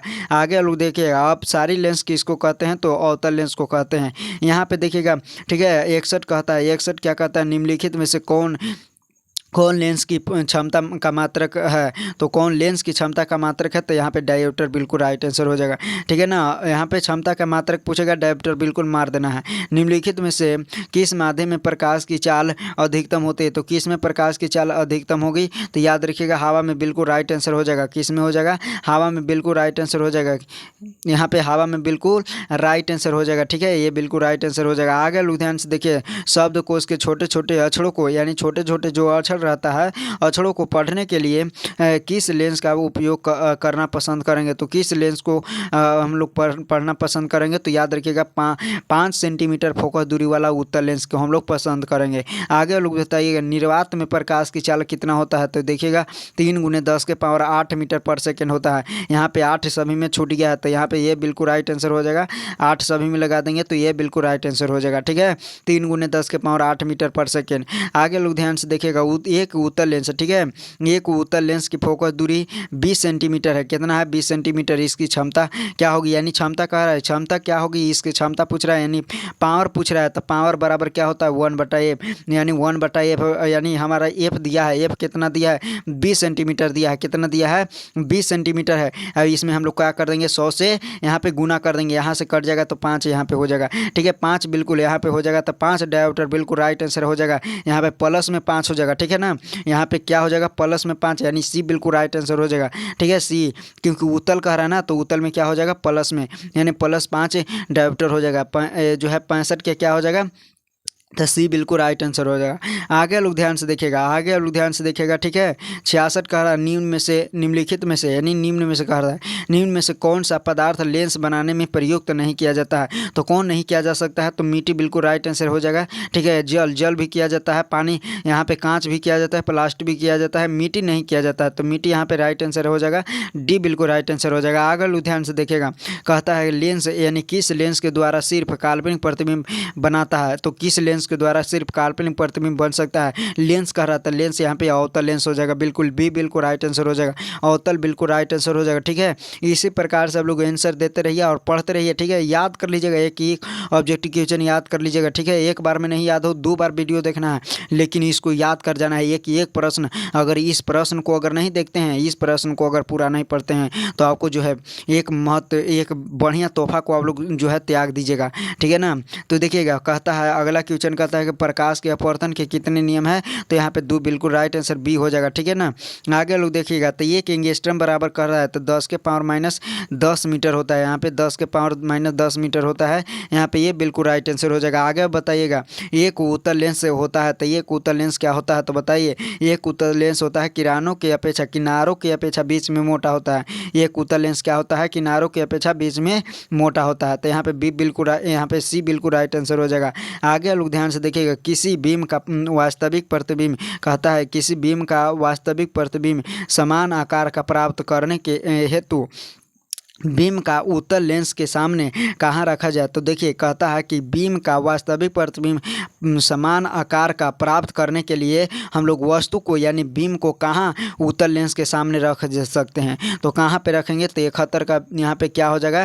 तो 71 का बी बिल्कुल राइट आंसर हो जाएगा। अनंत पर क्या हो जाएगा? यहाँ पे बी बिल्कुल, यहाँ वक्रता केंद्र पर। ठीक है, यहाँ पे वक्रता बी यहाँ न है, तो वक्रता केंद्र पर। ठीक है, वक्रता केंद्र पर बिल्कुल राइट आंसर हो जाएगा। यहाँ पे देखिएगा, आगे लोग ध्यान से देखिएगा, मानव नेत्र के लिए दृष्टि का स्थायित्व होता है, कितना होता है? तो याद रखिएगा 1/16 सेकेंड, 1/16 सेकेंड बिल्कुल बी बिल्कुल राइट आंसर हो जाएगा। 1/16 सेकेंड बिल्कुल राइट आंसर क्या हो जाएगा? बी हो जाएगा। आगे लोग ध्यान से देखिएगा, 73 क्वेश्चन क्या कहता है? किसी वस्तु का प्रतिबिंब कहाँ बनता है? तो कहाँ बनता है? तो याद रखिएगा, यहाँ पे क्या हम बनता है? तो रेटिना पर बनता है। किसी वस्तु का प्रतिबिंब कहाँ बनता है? रेटिना पर बनता है। बी बिल्कुल राइट आंसर हो जाएगा। आगे लोग ध्यान से देखिएगा, ठीक है ना, आगे लोग ध्यान से देखिएगा, नेत्र में प्रवेश करने वाली प्रकाश की किरणें का अधिकांश अपवर्तन होता है। तो अधिकांश अपवर्तन कहाँ पे होता है? तो कॉर्निया के बाहरी पृष्ठ पर। सी बिल्कुल राइट आंसर हो जाएगा। 74 का सी बिल्कुल राइट आंसर हो जाएगा। ठीक है, आगे लोग ध्यान से देखिएगा, 75 कहता है पुतली के साइज को कौन नियंत्रित करता है? तो कौन नियंत्रित करती है? तो परितारिका नियंत्रित करती है। बिल्कुल राइट आंसर यहाँ पे बी बिल्कुल राइट आंसर हो जाएगा। पुतली के साइज को कौन नियंत्रित करती है? तो परितारिका बिल्कुल राइट आंसर हो जाएगा। आगे लोग ध्यान से देखिएगा, ठीक है ना, कहता है कि क्या कहता है कि आँख का व्यवहार होता है, आँख का व्यवहार होता है तो उत्तल लेंस की तरह होता है, उत्तल लेंस की तरह आँख का व्यवहार होता है। मानव नेत्र में किस प्रकार की लेंस पाया जाता है? तो उत्तल लेंस पाया जाता है। ठीक है, किस प्रकार का लेंस पाया जाता है? उत्तल लेंस पाया जाता है। एक स्वच्छ आँख की दूर बिंदु होती है, तो क्या होती है? तो अनंत होती है। डी बिल्कुल राइट आंसर हो जाएगा। ठीक है, डी बिल्कुल राइट आंसर हो जाएगा। आगे लोग ध्यान से देखिएगा, यहाँ पे अनंत बिल्कुल राइट आंसर हो जाएगा। आगे लोग ध्यान से समान दृष्टि के वयस्क के लिए एक सुस्पष्ट दर्शन की अल्पतम दूरी लगभग होती है। तो याद रखिएगा 25 सेंटीमीटर यहाँ पे राइट आंसर यहाँ पे सी हो जाएगा। ठीक है, सी बिल्कुल राइट आंसर हो जाएगा। आगे लोग ध्यान से देखिए, नेत्र द्वारा किसी वस्तु का कैसा प्रतिबिंब बनता है। तो किसी नेत्र द्वारा कैसा प्रतिबिंब बनता है, तो वास्तविक देखिए वास्तविक उल्टा और छोटा बनता है, यानी डी बिल्कुल राइट आंसर हो जाएगा। वास्तविक उल्टा और छोटा बनता है, बिल्कुल राइट आंसर यहाँ पे हो जाएगा, डी बिल्कुल राइट आंसर हो जाएगा। ठीक है, यहाँ पे आगे आप लोग ध्यान से देखिएगा दूर दृष्टि दोष। ठीक है, दूर दृष्टि दोष वाले नेत्र साफ साफ देख सकता है। तो दूर जो दोष हो रहेगा उसी वस्तु को साफ साफ देखता है। तो दूर दृष्टि दोष हो रहा है तो दूर की वस्तुओं को साफ साफ देखता है, अर्थात निकट की वस्तुओं को उसका साफ साफ नहीं दिखाई देगा। आगे बताइए, निकट दृष्टि दोष को दूर करने के लिए जो है चश्मे किस लेंस का व्यवहार किया जाता है। तो देखिए, निकट कह रहा है, निकट कितने अक्षर का है, तो 3 अक्षर का है। निकट 3 अक्षर का है तो 4 अक्षर वाला दूर करेगा, यानी अवतल लेंस, बिल्कुल भी बिल्कुल राइट आंसर हो जाएगा। देखिए आगे कहता है कि किस लेंस का उपयोग कर दीर्घ दृष्टि को संशोधित किया जाता है। तो दीर्घ यहाँ पे दूर या दीर्घ कहेगा तो 2 अक्षर का है, तो 2 अक्षर के क्या हो जाएगा, 3 अक्षर वाला, तो उत्तल लेंस बिल्कुल राइट आंसर हो जाएगा, बी बिल्कुल राइट आंसर हो जाएगा। आगे लोग ध्यान से देखिएगा, कहता है कि किस दृष्टि दोष को अवतल और उत्तल दोनों लेंसों से बना संशोधित किया जा सकता है। तो दोनों से संशोधित कर रहा है, दोनों जो है अवतल और उत्तल दोनों लगा रहेगा उस लेंस में। तो कौन सा दोष को दूर किया जा सकता है, तो याद रखिएगा जाड़ा दृष्टि दोष हो जाएगा। क्या हो जाएगा, जाड़ा दृष्टि दोष हो जाएगा, यहाँ पे सी बिल्कुल राइट आंसर हो जाएगा। आगे लोग ध्यान से देखिएगा, जो नेत्र निकट स्थित वस्तुओं को साफ नहीं देख पाता है उस नेत्र में होता है। तो क्या होता है, तो निकट को साफ नहीं देख रहा है, तो एक मतलब क्या है कि दूर दृष्टि दोष हो रहा है। ठीक है ना, दूर दृष्टि दोष हो रहा है, तभी तो दूर दूर के वस्तुओं को साफ देखेगा और निकट को नहीं देखेगा। तो यहाँ पे राइट आंसर क्या हो जाएगा, तो ये बिल्कुल राइट आंसर हो जाएगा। देखिएगा आगे लोग ध्यान से देखिएगा, आगे कहता है कि दृश्य प्रकाश में किस वर्ण का तरंगदैर्घ्य अधिकतम होता है। तो यहाँ पे सभी को बिल्कुल राइट आंसर आएगा लाल। लाल सर क्या हो जाएगा, लाल, यहाँ पे बिल्कुल रेड हो जाएगा। ठीक है ना, लाल क्या हो जाएगा, अधिक तरंगदैर्घ्य होता है, यहाँ पे सी बिल्कुल राइट आंसर हो जाएगा। आगे बताइएगा, यहाँ पे आगे बताइएगा, एक प्रिज्म कितने सतहों से घिरा होता है। तो कितने सतहों से घिरा होता है, तो 5 सतहों से घिरा होता है। देखिए कैसे, तो कैसे बता दे रहे हैं। यहाँ पे देखिए, यहाँ पे कैसे हो गया, एक सतह हो गया, यहाँ पे एक और हो गया, नीचे हो गया, 2 हो गया। ठीक है ना, और एक आगे आपको नजर आ गया होगा। और देखिए यहाँ पे आप लोग ध्यान से देखिएगा, तो यहाँ पे राइट आंसर क्या हो जाएगा, 5 हो जाएगा। तो कैसे होगा, ये गो ऊपरे नजर आ रहा है, ये गो नीचे आ रहा है, तो 2 हो गया। ठीक है, अब देखिए यहाँ पे 2 और अब यहाँ पे देखिए ये गो, तो यहाँ पे हो गया, इस साइड हो गया। ठीक है ना, इस साइड हो गया, और ये गो इस साइड हो गया, और ये गो सामने हो गया। तो कितना हुआ, 1 2 3 4 5। तो आप लोग बिल्कुल याद हो गया होगा 5 सतह से। अब आगे देखिएगा, श्वेत प्रकाश में वर्ण विक्षेपण उत्पन्न करता है। तो श्वेत प्रकाश में वर्ण विक्षेपण कौन उत्पन्न करता है, तो प्रिज्म उत्पन्न करता है। आगे लोग ध्यान से देखिएगा, प्रकाश का न्यूनतम तरंगदैर्घ्य होता है, तो कितना न्यूनतम होता है, तो 380 nm होता है। ठीक है, 380 nm होता है, बिल्कुल राइट आंसर यहाँ पे बी बिल्कुल राइट आंसर हो जाएगा। 90 का देखिए, कहता है कि आकाश का नीला रंग होना किस परिघटना का परिणाम है। तो किस परिघटना का परिणाम है, तो परिकिरण का कारण ही जो है वो आकाश का नीला रंग दिखाई देता है। यहाँ पे सी बिल्कुल राइट आंसर हो जाएगा। आगे लोग ध्यान से देखिएगा, कहता है प्रकाश का प्राथमिक वर्ण है, तो यहाँ पे नीला हो जाएगा, हरा हो जाएगा और लाल, यानी निस्वा भी हो जाएगा। बिल्कुल राइट आंसर यहाँ पे डी हो जाएगा। किस रंग का विचलन न्यूनतम होता है, तो किस रंग का विचलन कर रहा है, विचलन यहाँ पे कर रहा है, याद रखिएगा विचलन कर रहा है। ठीक है ना, यहाँ पे देखिए कलर हम चेंज कर देते हैं, तो विचलन कर रहा है, तो विचलन क्या हो जाएगा यहाँ पे, ये बिल्कुल राइट हो जाएगा, यानी लाल। ठीक है, लाल बिल्कुल राइट आंसर हो जाएगा। श्वेत रंग कितने रंगों का मिल से बना होता है, तो कितने रंगों से मिल के बना होता है, तो 7 रंगों के मिल से बना होता है। कहता है स्पेक्ट्रम प्राप्त करने के लिए किसका उपयोग किया जाता है, तो किसका उपयोग किया जाता है, तो प्रिज्म का उपयोग किया जाता है। किसको प्राप्त करने के लिए, स्पेक्ट्रम प्राप्त करने के लिए। स्पेक्ट्रम क्या है, तो प्रिज्म जो है इसने, तो इसको क्या करते हैं, तो जब हम लोग श्वेत प्रकाश को गुजारते हैं तो अलग 7 रंगों में विभक्त हो जाता है। इस 7 रंग को हम लोग जिस पट्टी पर प्राप्त करते हैं इसी को कहते हैं वर्ण पट्टी या स्पेक्ट्रम। बिल्कुल राइट आंसर है यहाँ पे प्रिज्म हो जाएगा। आगे लोग ध्यान से देखेगा, देखिए स्पेक्ट्रम में किस रंग के किरण का झुकाव अधिकतम होता है? तो याद रखिएगा बैगनी का झुकाव जो है अधिक होता है, क्योंकि बैगनी सबसे नीचे होता है। क्या होता है? सबसे नीचे होता है। आगे लोग ध्यान से देखिएगा, ठीक है, देखिएगा आगे आप लोग ध्यान से। बिल्कुल आलू को यहाँ पे फोकस क्या करना है, ठीक है, फोकस करना है। बिल्कुल आलू को छोड़ कर नहीं जाना है, छोड़ कर नहीं जाना है। आधा दूर से आप लोग देख लिए वीडियो, आधा दूर से चल गए, क्योंकि हम लोग अब 100 को हम लोग प्रश्न करने वाले हैं। देखिए तारा का टिमटिमाना प्रकाश के किस घटना से जो है घटना को दर्शाता है? तो याद रखिएगा प्रकाश के अपवर्तन से, ठीक है, प्रकाश के अपवर्तन। यहाँ पे राइट आंसर क्या हो जाएगा? प्रकाश के अपवर्तन। यानी कहता है कि तारे का टिमटिमाना प्रकाश के किस घटना को दर्शाता है? तो यहाँ पे राइट आंसर क्या हो जाएगा? तो यहाँ पे ये बिल्कुल राइट आंसर हो जाएगा, ठीक है, ये बिल्कुल राइट आंसर हो जाएगा। यहाँ पे ये बिल्कुल राइट आंसर प्रकाश के अपवर्तन। आगे लोग ध्यान से देखिएगा तारे का टिमटिमाना के कारण क्या है? तो वायुमंडलीय अपवर्तन, ठीक है, वायुमंडलीय अपवर्तन। यहाँ पे सी बिल्कुल राइट आंसर हो जाएगा, वायुमंडलीय अपवर्तन। यहाँ पे सी बिल्कुल राइट आंसर हो जाएगा। आगे लोग ध्यान से देखिएगा, आगे लोग ध्यान से देखिएगा प्रकाश के किस घटना के कारण मिनट, ठीक है, मिनट पूर्व, यानी कहता है यहाँ पे देखिए, यहाँ पे आगे पीछे लिखा गया है प्रकाश के किस घटना के कारण सूर्य हमें वास्तविक सूर्योदय से लगभग 2 मिनट पूर्व दिखाई देता है। तो किस याद रखिएगा यहाँ पे किसके कारण? तो यहाँ पे याद रखिएगा बिल्कुल राइट आंसर, यहाँ 98 का बिल्कुल राइट आंसर क्या हो जाएगा? तो बी बिल्कुल राइट आंसर हो जाएगा, वायुमंडलीय अपवर्तन के कारण। वायुमंडलीय अपवर्तन के कारण 2 मिनट पहले ही दिखाई देता है। आगे लोग ध्यान से देखिएगा 99 प्रश्न क्या कहता है? 99 प्रश्न कहता है कि वायुमंडल में कौन सा वर्ण अधिक परिकिरण होता है? तो कौन सा वर्ण अधिक परिकिरण होता है? तो नीला बिल्कुल राइट आंसर हो जाएगा। इसी की वजह से हम लोग को प्रकाश जो है नीला दिखाई देता है। आगे लोग ध्यान, प्रकाश नहीं आकाश नीला दिखाई देता है जब सूर्य का प्रकाश वायुमंडल से गुजरता है तो वायु के सूक्ष्म कण किस रंग के प्रकाश को अधिक प्रबलता से परिकीर्णन करते हैं? तो किस रंग के अधिक प्रबलता से परिकीर्णन करते हैं? तो याद रखिएगा नीला को बिल्कुल राइट आंसर यहाँ पे। इसी की वजह से जो है आकाश हम लोग को कैसा दिखाई देता है? तो आकाश हमारा नीला दिखाई देता है। कैसा दिखाई देता है?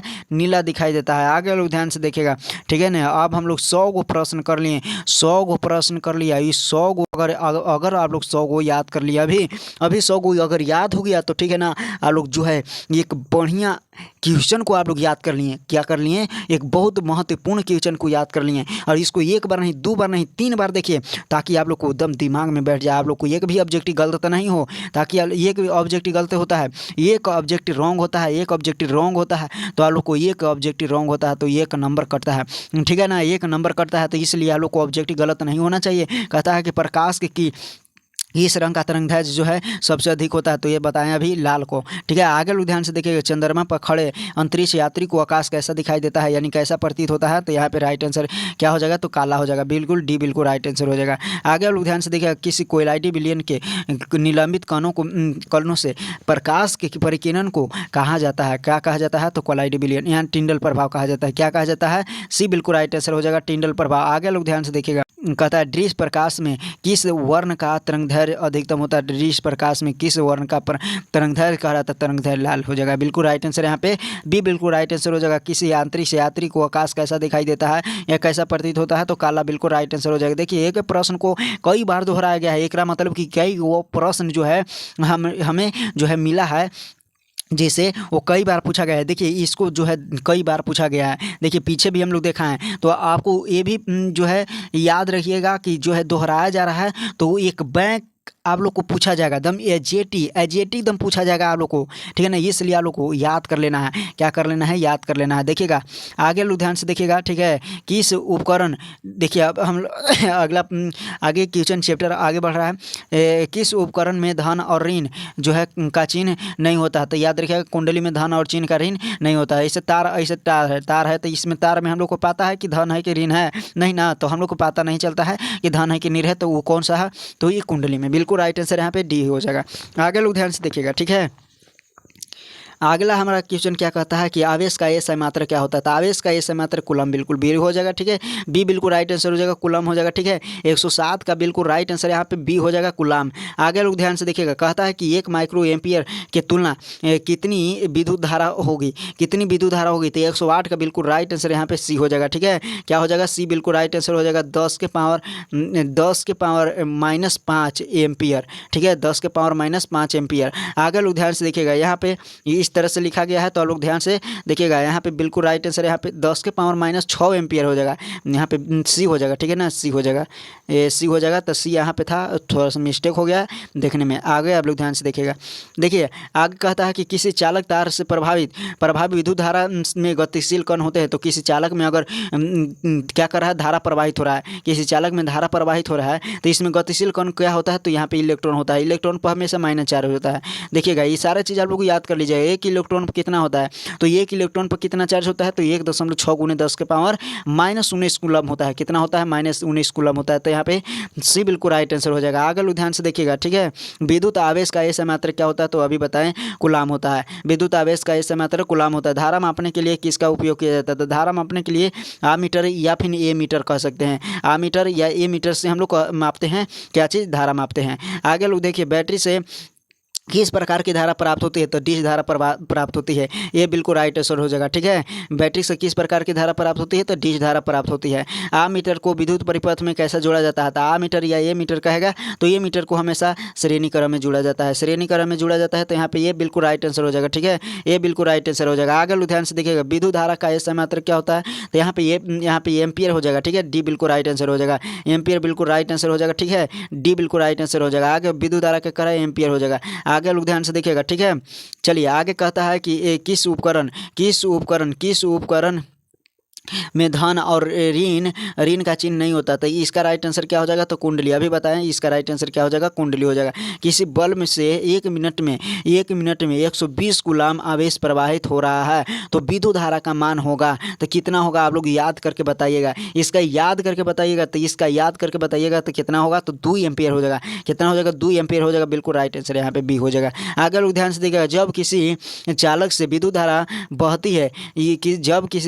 विद्युत धारा बहती है, तो गतिशील कण होते हैं, तो इलेक्ट्रॉन होते हैं। फिर भी बताएं, अभी बताएं, ऊपर बताएं, डी बिल्कुल राइट आंसर हो जाएगा। देखिए आप लोग को यहाँ पे न्यूमेरिकल वाला बात करें, तो न्यूमेरिकल वाला एजेटी नहीं पूछा जाएगा, लेकिन इसके आधार पर जरूर पूछा जाएगा, ठीक है। इसके आधार पर कितने हम लोग न्यूमेरिकल कर लिए, तो न्यूमेरिकल जो है केवल अंक बदला रहेगा, बाकी ये जो है प्रोसेस से वही रहेगा। आगे लोग ध्यान से देखिएगा, कूलम विद्युत आवेश कितने प्रोटॉन के बराबर होते हैं, तो याद रखिएगा 6.25 × 10 के पावर 18 क्या होते हैं, 18 प्रोटॉन के बराबर होते हैं, 18 प्रोटॉन के बराबर। यहाँ पे सी बिल्कुल राइट आंसर हो जाएगा, 119वां का सी बिल्कुल राइट आंसर हो जाएगा, ठीक है। आगे लोग ध्यान से देखिएगा, विद्युत आवेश के प्रवाह के दर को क्या कहते हैं, तो विद्युत धारा कहते हैं। विद्युत आवेश के प्रवाह के दर को विद्युत धारा कहते हैं। यहाँ पे ए बिल्कुल राइट आंसर हो जाएगा। 21वां का क्वेश्चन क्या कहता है, 121वां क्वेश्चन क्या कहता है कि एक ए मीटर से शून्य यानी शून्य तथा 2 एम्पियर अंकों के बीच 20 विभाग है। ए मीटर को अल्पमापक यानी लास्ट एट काउंट जो है क्या है, बताइए। तो इसका राइट आंसर क्या हो जाएगा, जल्दी वालों कमेंट करके बताइए। तो इसका राइट आंसर याद रखिएगा, एजेटिव याद रखिएगा, ठीक है। एजेटिव पूछा जाएगा, ये 0.1 एम्पियर, 0.01 एम्पियर, ठीक है ना। यहाँ पे बी बिल्कुल राइट आंसर हो जाएगा। आगे लोग ध्यान से देखिए, सेल का विद्युत वाहक बल है, सेल का विद्युत वाहक बल क्या है, तो यहाँ पे राइट आंसर क्या हो जाएगा, तो 122 का बिल्कुल राइट आंसर यहाँ सी हो जाएगा। सेल द्वारा इकाई आवेश पर किया गया कार्य, सेल द्वारा इकाई आवेश पर किया गया कार्य। एक बार में याद नहीं होता, 2 बार आप लोग वीडियो को देखें। बताइए, कहता है कि 1 वोल्ट बराबर होता है, 1 वोल्ट बराबर यानी 1 भी बराबर होता है, तो याद रखिएगा जूल पर कूलम होता है, यानी जूल पर कूलम। यहाँ पे क्या हो जाएगा, ये बिल्कुल राइट आंसर हो जाएगा, ये बिल्कुल राइट आंसर हो जाएगा 123 के। आगे क्वेश्चन कहता है कि 12 वोल्ट यानी 12 वोल्ट विभवांतर के 2 बिंदुओं के बीच 2 कूलम आवेश को ले जाने में किया गया कार्य कितना होगा, बताइए कितना होगा, किया गया कार्य कितना होगा। तो जल्दी यहाँ पे राइट आंसर देने का प्रयास कीजिएगा, तो 24 हो जाएगा, ठीक है। 24 जूल हो जाएगा, याद रखिएगा 24 जूल हो जाएगा। ध्यान से देखिएगा, वोल्ट बराबर होता है, तो अभी बताएं जूल पर कूलम होता है, जूल पर कूलम। यहाँ पे वोल्ट बराबर क्या होता है, जूल पर कूलम होता है, यानी 25 का क्या हो जाएगा, तो बी बिल्कुल राइट आंसर हो जाएगा। 126 126वां क्वेश्चन आप लोग ध्यान से देखिएगा, ठीक है। 126वां क्वेश्चन आप लोग ध्यान से देखिएगा। निम्नलिखित में से कौन सा कथन सत्य है? तो निम्नलिखित में से कौन सा कथन सत्य है? तो जूल बराबर यहाँ पे देखिए, यानी हम लोग अभी पढ़ें, क्या पढ़ें कि जो है भी बराबर क्या होता है? तो भी बराबर होता है जूल पर कूलम। क्या होता है? जूल पर कूलम। तो हम लोग को जूल, यानी जूल सभी में कॉमन है, तो हम लोग को जूल बराबर निकालना है। तो जूल बराबर क्या हो जाएगा? भी गुने कूलम, यानी भी गुने क्या हो जाएगा? कूलम हो जाएगा। तो यानी भी क्या हो जाएगा? वोल्ट, और कूलम क्या हो जाएगा? तो कूलम हो जाएगा आवेश। तो यहाँ पे बी बिल्कुल राइट आंसर हो जाएगा, ठीक है। बी बिल्कुल राइट आंसर हो जाएगा। 126 का बी बिल्कुल राइट आंसर हो जाएगा। कैसे हो गया ये आप लोग को? बिल्कुल आप लोग को समझ में आ गया। आगे लोग ध्यान से देखिएगा। प्रतिषेध का मान बढ़ने के लिए प्रतिरोधकों को जोड़ा जाना चाहिए। तो किसके रूप में जोड़ना चाहिए? तो देखिए, प्रतिरोधकों को जोड़ना चाहिए बढ़ने के लिए, ठीक है। प्रतिषेध का यहाँ प्रतिषेध होगा कि प्रतिरोध होगा? का मान बढ़ने के लिए प्रतिरोधकों को जोड़ना जाना चाहिए। तो हमेशा श्रेणी क्रम में जोड़ना जाना चाहिए। क्या करना चाहिए? श्रेणी क्रम में जोड़ना चाहिए। तो देखिए यहाँ पे ऑप्शन है, यानी पार्श्व क्रम को ही समांतर क्रम कहते हैं। ये भी दोनों, यहाँ पे तीनों नहीं होगा, इनमें से कोई होगा। यहाँ पे डी बिल्कुल राइट आंसर हो जाएगा, ठीक है। डी बिल्कुल राइट आंसर हो जाएगा। समांतर क्रम में जोड़ा जाता है, तो समांतर क्रम नहीं दिया गया है, यानी पार्श्व क्रम उसी को कहते हैं, समांतर क्रम को। यानी दोनों ऑप्शन ये सेम है। तो यहाँ पे राइट आंसर क्या हो जाएगा? इनमें से कोई नहीं। आगे लोग ध्यान से देखिएगा। निम्नलिखित में से किस धातु को सोलर सेल में बनाया जाता है? तो याद रखिएगा, सिलिकॉन में बिल्कुल राइट आंसर हो जाएगा। सिलिकॉन को बिल्कुल सोलर पैनल में यूज किया जाता है। वैद्युत प्रतिरोध के कारण चालक में उत्पन्न होता है। तो किसके क्या उत्पन्न होता है? यानी प्रतिरोध बढ़ता है किसी चालक में। ये तार है, चालक तार है, इसमें प्रतिरोध बढ़ेगा तो क्या हो जाएगा? ऊष्मीय प्रभाव, यानी ऊष्मा उत्पन्न होता है। देखते हैं, तार गर्म होकर शॉर्ट सर्किट हो जाता है, यानी तार कभी कभी लहर जाता है। विद्युत का अच्छा चालक होता है, तो याद रखिएगा चांदी बिल्कुल राइट आंसर हो जाएगा। बहुत कम प्रतिरोध होता है इसमें, चांदी में ना बहुत प्रतिरोध कम होता है। यानी प्रतिरोध मतलब क्या होता है? रुकावट, यानी बहुत चांदी में कम रुकावट होता है, यानी प्रतिरोध बहुत कम होता है, इसलिए इसको अच्छा चालक माना जाता है विद्युत धारा का। और ऊष्मा का भी अच्छा चालक है। आमीटर का प्रतिरोध होता है, तो आमीटर का प्रतिरोध क्या होता है? तो इसका राइट आंसर क्या हो जाएगा? डी हो जाएगा, बिल्कुल राइट आंसर। इनमें से कोई नहीं, आमीटर का प्रतिरोध इनमें से कोई नहीं होता है, ठीक है। आगे इनमें से कोई नहीं, यानी अनंत होता है, ठीक है। यहाँ पे अनंत हो जाएगा। विद्युत बल्ब का तंतु बना होता है, तो टंगस्टन का बिल्कुल राइट आंसर यहाँ पे सी हो जाएगा, ठीक है।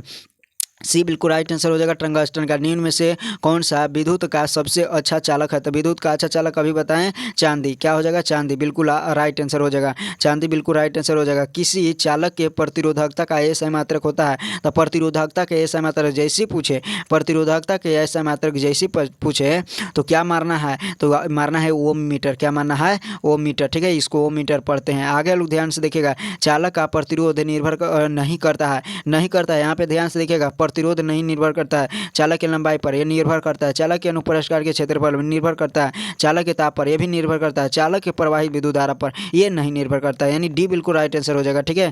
डी बिल्कुल राइट आंसर हो जाएगा। डी बिल्कुल राइट आंसर है। जो स्टूडेंट यहाँ पे डी याद किए हैं, बिल्कुल राइट आंसर हो जाएगा। आगे ध्यान से देखिएगा, ठीक है। 36वां क्वेश्चन क्या कहता है? 136वां क्वेश्चन क्या कहता है? ताप बढ़ने से चालक का प्रतिरोध क्या होता है? बढ़ता है। ये तो जो है ऑब्वियसली बात है कि जो है चालक में अगर क्या हो जाएगा? चालक में के ताप बढ़ेगा, यानी चालक में ताप बढ़ेगा, यानी प्रतिरोध बढ़ेगा, तो उसमें ताप भी बढ़ेगा।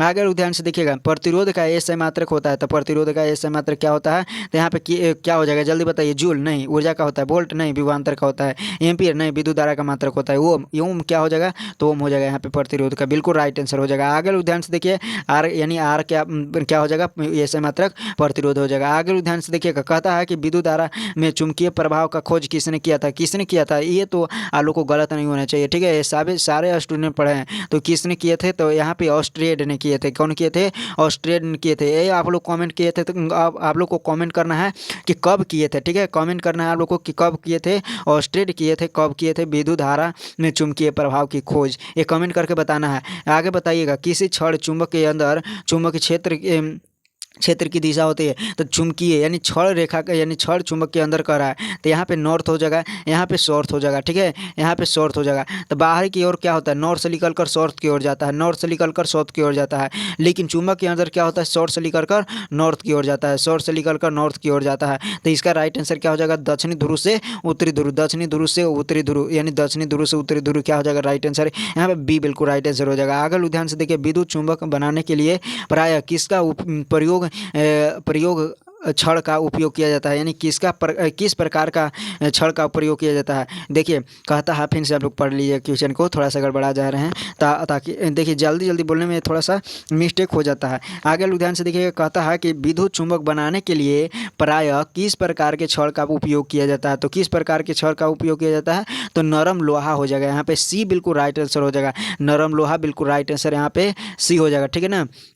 आगे लोग ध्यान से देखिएगा, कहता है, आगे लोग ध्यान से देखिएगा, कहता है कि पश्चिम की ओर प्रक्षेपित धनावेशित कण अल्फा, ठीक है, अल्फा यहाँ पे अल्फा कण हो जाएगा, किसी चुंबकीय क्षेत्र द्वारा उत्तरी की ओर प्रक्षेपित हो जाता है। तो चुंबकीय क्षेत्र की दिशा क्या होगी, तो चुंबकीय क्षेत्र की दिशा पूछ रहा है, ठीक है, दिशा पूछ रहा है, तो यहाँ पे ऊपर मुखी हो जाएगा, क्या हो जाएगा, ऊपर ही मुखी हो जाएगा, ऊपरी मुखी हो जाएगा। यहाँ पे राइट आंसर यहाँ पे डी हो जाएगा, ठीक है ना, डी बिल्कुल राइट आंसर हो जाएगा। आगे ध्यान से देखिएगा, 42वां क्वेश्चन क्या कहता है कि किसी विद्युत धारा की सीधी लंबी परिनालिका के भीतर चुंबकीय क्षेत्र क्या होती है। तो 42 का यहाँ पे राइट आंसर क्या हो जाएगा, सभी बिंदुओं पर एक समान होती है, क्योंकि विद्युत धारा में देखिए किसी विद्युत धारावाही सीधी लंबी परिनालिका के भीतर चुंबकीय क्षेत्र सभी जगह सभी बिंदु पर एक समान होता है।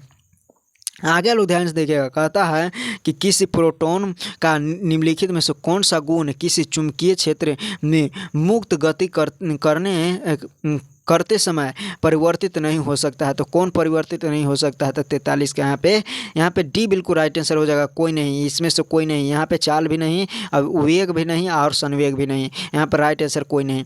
ये आगे ध्यान से देखिएगा, कहता है कि किसी विद्युत धारावाही चालक तार द्वारा उत्पन्न चुंबकीय क्षेत्र की दिशा निर्धारित करने के लिए निम्नलिखित में से कौन सा सहायक होता है। तो कौन सा सहायक होता है, तो 144 का यहाँ पे ये बिल्कुल राइट आंसर हो जाएगा, दक्षिण हस्त अंगूठा का नियम, ठीक है ना, अंगूठा का नियम, दक्षिण हस्त अंगूठा के नियम, यहाँ पे राइट आंसर ये हो जाएगा। आगे लोग ध्यान से देखिएगा, कहता है कि निम्नलिखित में से कौन सा किसी लंबे विद्युत धारावाही तार के निकट चुंबकीय क्षेत्र का सही वर्णन करता है। तो बताइए यहाँ पे राइट आंसर क्या हो जाएगा, तो डी बिल्कुल राइट आंसर यहाँ पे हो जाएगा। क्या कहता है डी, तो चुंबकीय क्षेत्र की संकेंद्रीय क्षेत्र रेखाओं का केंद्र तार होता है। क्या होता है, कि तार होता है। चुंबकीय क्षेत्र की संकेंद्रीय क्षेत्र रेखाओं का केंद्र तार होता है। आगे लोग ध्यान से देखिएगा, चलिए इसमें कहता है चुंबकीय फ्लक्स, कहता है चुंबकीय फ्लक्स का एस मात्रक क्या होगा, तो वेबर हो जाएगा, ठीक है, चुंबकीय फ्लक्स का एस मात्रक वेबर हो जाएगा, यहाँ पे राइट आंसर सी हो जाएगा। आगे लोग ध्यान से देखिएगा, कहता है कि विद्युत चुंबकीय प्रेरण की खोज किसने किए थे, तो किसने किया था, बताइए, विद्युत चुंबकीय प्रेरण की खोज किसने किया था, तो याद रखिएगा फैराडे ने किया था चुंबकीय प्रेरण की खोज। आगे विद्युत मोटर परिवर्तित करती है, तो विद्युत मोटर परिवर्तित करती है विद्युत ऊर्जा को यांत्रिक ऊर्जा में, ठीक है, विद्युत मोटर क्या करती है, विद्युत ऊर्जा को यांत्रिक ऊर्जा में परिवर्तित करती है। तांबे के तार की एक आयताकार कुंडली किसी चुंबकीय क्षेत्र में घूर्णन गति कर रहा है। इस कुंडली में प्रेरित विद्युत धारा की दिशा में कितनी परिभ्रमण के बाद परिवर्तित होगा, तो कितनी परिभ्रमण के यानी क्या कहते हैं, परिभ्रमण के बाद परिवर्तित होगा। तो याद रखिएगा आधा परिभ्रमण के बाद वह क्या होती है, परिवर्तित होती है, आधा घूर्णन के बाद।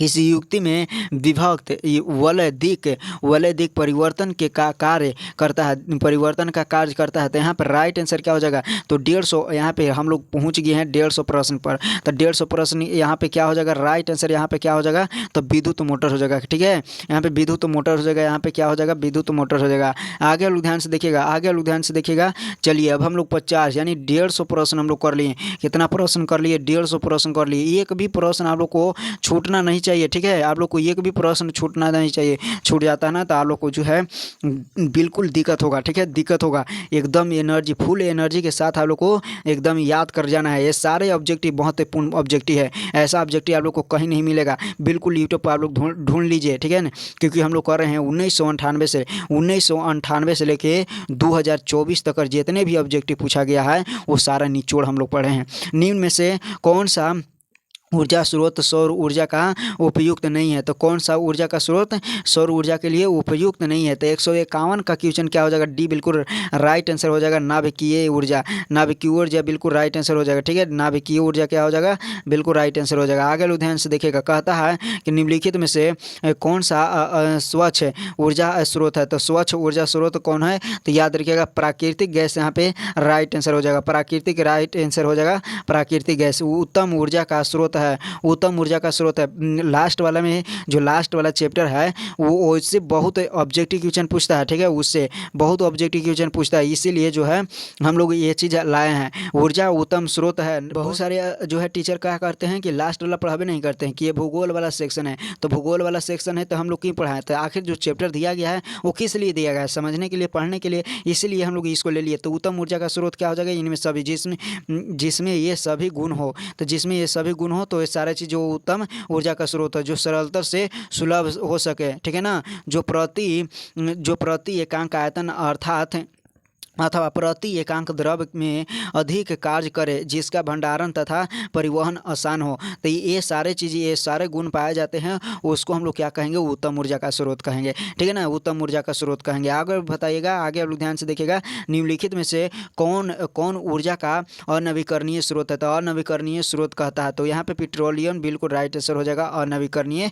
ऊर्जा का स्रोत जीवाश्म ईंधन की ऊर्जा जो है, ऊर्जा का वास्तविक स्रोत क्या है? जीवाश्म ईंधन का ऊर्जा का वास्तविक स्रोत क्या है? तो यहाँ पे डी बिल्कुल राइट आंसर हो जाएगा। इनमें से कोई नहीं। नाभिकीय संलयन, सूर्य केंद्र, यहाँ पे चंद्रमा, बिल्कुल यहाँ पे राइट आंसर क्या हो जाएगा? यहाँ पे इनमें से कोई नहीं। आगे लोग ध्यान से देखिएगा, कहता है यहाँ पे 56 क्वेश्चन क्या कहता है? 156 कहता है जो दहना उत्पन्न करे उसे क्या कहते हैं? ईंधन कहते हैं। यहाँ पे राइट आंसर हो जाएगा। आगे लोग ध्यान से देखिएगा, सौर ऊर्जा को सीधे विद्युत में बदलने के युक्त को क्या कहते हैं? यानी सौर ऊर्जा को सीधे विद्युत में बदल दे रहा है तो उसको हम लोग क्या कहेंगे? तो सौर सेल कहेंगे। आगे लोग ध्यान से देखिएगा, कहता है जीवाश्म ईंधन का उदाहरण है। तो जीवाश्म ईंधन का उदाहरण क्या हो जाएगा? तो यहाँ पे सी बिल्कुल राइट आंसर हो जाएगा। पेट्रोलियम और कोयला दोनों हो जाएगा, तो यहाँ पे सी बिल्कुल राइट आंसर हो जाएगा। ठीक है, सी बिल्कुल राइट आंसर हो जाएगा। क्या? तो कोयला और पेट्रोलियम दोनों हो जाएगा। आगे लोग ध्यान से देखिएगा, कहता है निम्नलिखित में से कौन सा जीवाश्म ईंधन नहीं है? तो निम्नलिखित में से कह रहा है कि कौन जीवाश्म ईंधन नहीं है? तो यहाँ पे बिल्कुल राइट आंसर क्या हो जाएगा? तो ये हो जाएगा बिल्कुल बायोगैस। बायोगैस जो है जीवाश्म ईंधन नहीं है। आगे लोग ध्यान से देखिएगा, डीजल का उपयोग होता है। डीजल का उपयोग होता है, डीजल का उपयोग होता है तो याद रखिएगा इनमें सभी में डीजल का उपयोग किया जाता है। भारी वाहनों में भी किया जाता है, रेल इंजनों में किया जाता है, विद्युत उत्पादन में भी किया जाता है। आगे लोग ध्यान से देखिएगा, कहता है कि गर्म जल प्राप्त करने के लिए हम सौर जल ताप का उपयोग किस दिन नहीं कर सकते? तो किस दिन हम लोग नहीं कर सकते हैं? तो बादलों वाले दिनों में हम लोग गर्म जल प्राप्त करने के लिए हम सौर जल तापक का उपयोग नहीं कर सकते हैं। कब? बादलों वाले दिन में। ठीक है ना, क्योंकि वह सूर्य के आधार पर काम करता है। जब सूर्य निकलबे नहीं करेगा तो हम लोग काम कैसे करेंगे? तो विद्युत संयंत्र। आगे कहता है कि जल विद्युत संयंत्र किस ऊर्जा को विद्युत ऊर्जा में रूपांतरित कर देता है। तो किस ऊर्जा को कहता है? किस ऊर्जा को? तो याद रखिएगा स्थितिज ऊर्जा को वह किस में कर देता है? तो विद्युत ऊर्जा में रूपांतरित कर देता है। पवन विद्युत जनित्र में पवन की चाल कम से कम कितनी होनी चाहिए? तो कहता है कि विद्युत जनित्र में पवन की चाल कर रहा है तो याद रखिएगा 15 किलोमीटर प्रति घंटा की चाल से जो है वायु की चलना चाहिए, तभी जो है वायु विद्युत जनित्र चलेगा, अर्थात नहीं चलेगा। याद रखिएगा। आगे लोग ध्यान से देखिएगा, जिस जीव द्रव्यमान ऊर्जा स्रोत उदाहरण निम्नलिखित में से कौन नहीं है? तो कह रहा है कि जीव द्रव्यमान ऊर्जा स्रोत का उदाहरण निम्नलिखित में से कौन नहीं है? तो यहाँ पे सी बिल्कुल राइट आंसर हो जाएगा। नाभिकीय ऊर्जा। नाभिकीय ऊर्जा बिल्कुल राइट आंसर हो जाएगा। आगे लोग ध्यान से, निम्नलिखित में से कौन सा बायोगैस का ईंधन का स्रोत नहीं है? तो बायोगैस के ईंधन का स्रोत कौन नहीं है? तो नाभिकीय ऊर्जा बिल्कुल राइट आंसर हो जाएगा। नाभिकीय ऊर्जा बिल्कुल राइट आंसर हो जाएगा। आगे लोग ध्यान से देखिएगा, कहता है कि खिलौना में किस सेल का उपयोग किया जाता था? किस सेल का उपयोग किया जाता था? सूखा सेल। ये तो सभी का पता है, सूखा सेल का उपयोग किया जाता है। निम्नलिखित में से किस धातु का सोलर सेल बनाने में होता है? तो किस में? तो ये पीछे भी बताएं, यानी सिलिकॉन का। सिलिकॉन को हम लोग सोलर सेल में धातु का उपयोग करते हैं। आगे बताइएगा, निम्नलिखित में से कहता है कि निम्नलिखित में से कौन सा परंपरागत ऊर्जा का स्रोत है? तो निम्नलिखित में से कौन परंपरागत का ऊर्जा का स्रोत है? तो इनमें से कोई नहीं हो जाएगा, बिल्कुल राइट आंसर है यहाँ पे इनमें से कोई नहीं, यानी जीव मात्रक यानी बायो मास भी नहीं होगा, नाभिकीय ऊर्जा भी नहीं होगा, यहाँ पे भूतापीय ऊर्जा भी नहीं होगा। तो यहाँ पे राइट आंसर इनमें से कोई नहीं। यहाँ पे आगे ध्यान से देखिएगा, सौर कुकर के लिए कौन सा दर्पण सर्वाधिक प्रयुक्त है? तो यहाँ पे अवतल दर्पण बिल्कुल राइट आंसर सी हो जाएगा। ठीक है, आगे लोग ध्यान से देखेगा, कहता है 70 क्या कहता है? नरौरा नाभिकीय विद्युत संयंत्र किस राज्य में स्थित है? तो किस राज्य में स्थित है? यहाँ पे राइट आंसर याद रखिएगा, उत्तर प्रदेश में स्थित है। कहाँ पे? नरौरा नाभिकीय विद्युत संयंत्र कहाँ स्थित है? तो उत्तर प्रदेश यानी यूपी में स्थित है। कहाँ पे स्थित है? उत्तर प्रदेश में स्थित है। आगे लोग ध्यान से देखिएगा, देखिए इसको प्रश्न को देखिए, ये सारे प्रश्न बिल्कुल राइट है। ये सारे जितना हम लोग देखे ना, ये सारे चीज़ें डेट डाला ना, ये बिल्कुल फेक नहीं है, ये फेक 1% नहीं है, ये फेक 1% आप लोग को नज़र नहीं आएगा। ठीक है, बिल्कुल आप लोग क्वेश्चन बैक उठाकर देखिए। प्राकृतिक में पृथ्वी पर ऊर्जा का मुख्य स्रोत है, तो ऊर्जा का मुख्य स्रोत कब ये पहले पूछा गया था? तो देखिए, तो यहाँ पे 1998 में, 12 में, 16 में, 14 में, 22 में, उसके बाद 23 में भी पूछा गया है। ठीक है ना, तो कितना बार पूछा गया है? 1 2 3 4 5 6 बार एक प्रश्न को पूछा गया था। यहाँ पे राइट आंसर क्या हो जाएगा? तो सूर्य बिल्कुल राइट आंसर हो जाएगा। ठीक है, सूर्य बिल्कुल राइट आंसर हो जाएगा। 171 का बिल्कुल राइट आंसर क्या हो जाएगा? सूर्य हो जाएगा। ये एक प्रश्न के लिए नहीं है, ये एक प्रश्न के लिए नहीं है, ताकि आप लोग को एक वो दिखाते हैं। देखिए इतना बार पूछा गया है, सारे प्रश्न के लिए है, ये सारे प्रश्न पूछा गया है इतना बार। आगे बताइए, सौर सेल और ऊर्जा को रूपांतरित करते हैं, सौर सेल और ऊर्जा को रूपांतरित करते हैं, तो यहाँ पे राइट आंसर विद्युत ऊर्जा हो जाएगा। विद्युत ऊर्जा बिल्कुल राइट आंसर हो जाएगा। आगे लोग ध्यान से देखिएगा, कहता है कि अनवीकरणीय ऊर्जा है, तो अनवीकरणीय ऊर्जा क्या हो जाएगा? तो कोयला से प्राप्त ऊर्जा बिल्कुल अनवीकरणीय है। ठीक है, कोयला से प्राप्त ऊर्जा अनवीकरणीय है। ऊर्जा के दो अनवीकरणीय स्रोत के नाम बताए, तो याद रखिएगा, दो कह रहा है तो दो क्या हो जाएगा? यहाँ पे कोयला और पेट्रोलियम हो जाएगा। ठीक है, कोयला और पेट्रोलियम बिल्कुल राइट आंसर हो जाएगा। निम्नलिखित कहता है निम्नलिखित में से कौन अनवीकरणीय ऊर्जा का स्रोत नहीं है? तो यहाँ पर राइट आंसर क्या हो जाएगा? तो बायोगैस बिल्कुल राइट आंसर हो जाएगा। आगे लोग ध्यान से देखिएगा, कहता है अगला क्वेश्चन क्या कहता है, लोग ध्यान से देखिएगा, निम्नलिखित में से कौन सा ऊर्जा का नवीकरणीय स्रोत है? तो ऊर्जा का नवीकरणीय स्रोत कहता है, तो आप लोग सभी लोग याद रखिएगा, जय मात्रा बिल्कुल राइट आंसर ए हो जाएगा। ठीक है, जय मात्रा का बिल्कुल राइट आंसर हो जाएगा ए। आगे लोग ध्यान से देखिएगा, कहता है निम्नलिखित में से कौन सा नवीकरणीय ऊर्जा का स्रोत का उदाहरण है? तो नवीकरणीय ऊर्जा का स्रोत का उदाहरण कौन है? तो इनमें सभी हो जाएगा। ठीक है, पवन, महासागरीय जल, उसके बाद महासागरीय तरंग, ये सारे चीज़, सौर ऊर्जा, ये सारे चीज़ जो है नवीकरणीय ऊर्जा का स्रोत है। अपघटक का उदाहरण है, तो अपघटक का उदाहरण कौन हो जाएगा? तो कवक बिल्कुल राइट आंसर हो जाएगा। गाय, बाघ, घास, ये सारे चीज़ नहीं होगा, यहाँ पे क्या हो जाएगा? तो कवक हो जाएगा। आगे लुधियान से देखिएगा, निम्नलिखित में से निम्नलिखित में से कौन पर्यावरण का हिस्सा है? तो पर्यावरण का हिस्सा कौन है? तो यहाँ पे वायुमंडल, जलमंडल, स्थल मंडल, इनमें सभी, तो इसका याद रखेगा, पर्यावरण का हिस्सा इनमें सभी हो जाएगा। ठीक है, पर्यावरण का हिस्सा सभी हो जाएगा, यानी वायुमंडल भी, जल भी, स्थल भी, और इनमें सभी बिल्कुल राइट आंसर हो जाएगा। ठीक है, यहाँ पे डी बिल्कुल राइट आंसर हो जाएगा। आगे लुधियान से बताइए, एक वन पारिस्थितिक तंत्र में कितने पोषीय स्तर होते हैं? तो कितने पोषीय स्तर होते हैं? तो ये बिल्कुल राइट आंसर क्या हो जाएगा? तो 4 होता है। ये सारे चीज को याद रखेगा, 4 यहाँ पे याद रख लीजिएगा, 4 बिल्कुल राइट आंसर हो जाएगा। आगे ध्यान से देखिएगा, कहता है कि बाघ उपभोक्ता है, बाघ उपभोक्ता है, तो क्या है? बाघ उपभोक्ता है तो क्या है? प्राथमिक पोषीय स्तर है, द्वितीय पोषीय स्तर है, तृतीय पोषीय स्तर है, इनमें से कोई नहीं, तो इसका राइट आंसर क्या हो जाएगा? तो यहाँ पे तृतीय बिल्कुल राइट आंसर हो जाएगा। तृतीय पोषीय स्तर का ये बाघ उपभोक्ता है। आगे ध्यान से देखिएगा, हरे पौधे कहलाते हैं, हरे पौधे, पेड़ पौधे क्या कहलाते हैं? तो हरे पेड़ पौधे कहलाते हैं उत्पादक। क्या कहलाते हैं? उत्पादक। ओजोन परत पाई जाती है, तो ओजोन परत क्या पाई जाती है? स्ट्रेटोस्फीयर में। क्या पाई जाती है? कहाँ पाया जाता है? स्ट्रेटोस्फीयर में, स्ट्रेटोस्फीयर में। ये बिल्कुल राइट आंसर हो जाएगा। क्या हो जाएगा? ये बिल्कुल राइट आंसर हो जाएगा। ठीक है, स्ट्रेटोस्फीयर में पाया जाता है। ओजोन परत पाया जाता है, तो वायुमंडल। ठीक है, ये ओजोन परत कहाँ पाई जाती है? तो वायुमंडल के मध्य सतह पर, वायुमंडल के मध्य सतह में, यहाँ पे सी बिल्कुल राइट आंसर हो जाएगा। आगे बताइए, सभी जीव जंतुओं के लिए ऊर्जा का आंतरिक स्रोत है, सभी जीव जंतु के लिए ऊर्जा का आंतरिक स्रोत है, तो यहाँ पे सूर्य बिल्कुल राइट आंसर हो जाएगा। सूर्य बिल्कुल राइट आंसर हो जाएगा। आगे ध्यान से देखिएगा, ठीक है, कहता है, याद कर लीजिएगा, जाएगा, सारे क्वेश्चन को याद करना है। आगे ध्यान से देखिएगा कि निम्न में से कौन सा आहार श्रृंखला का निर्माण करता है। निम्न में से कौन सा आहार श्रृंखला का निर्माण करता है। तो घास कौन खाता है, बकरी खाता है। देखिए घास गेहूं खाता है, नहीं। यहाँ पे आम खाता है, नहीं। बिल्कुल राइट आंसर क्या हो जाएगा, तो घास यहाँ पे घास को कौन खाता है, तो बकरी खाता है। और बकरी को कौन खाता है, तो मानव खाता है। अब देखिए बकरी यहाँ पे बकरी को कौन खाता है, गाय, नहीं। बिल्कुल राइट आंसर नहीं होगा, यहाँ पे हाथी नहीं हो जाएगा। घास को कौन खाता है, मछली, और मछली को खाता है बकरी, नहीं। बिल्कुल राइट आंसर यहाँ पे क्या हो जाएगा, तो यहाँ पे सी बी बिल्कुल राइट आंसर हो जाएगा। ठीक है, घास बकरी और मानव, घास बकरी और मानव हो जाएगा, बिल्कुल राइट आंसर।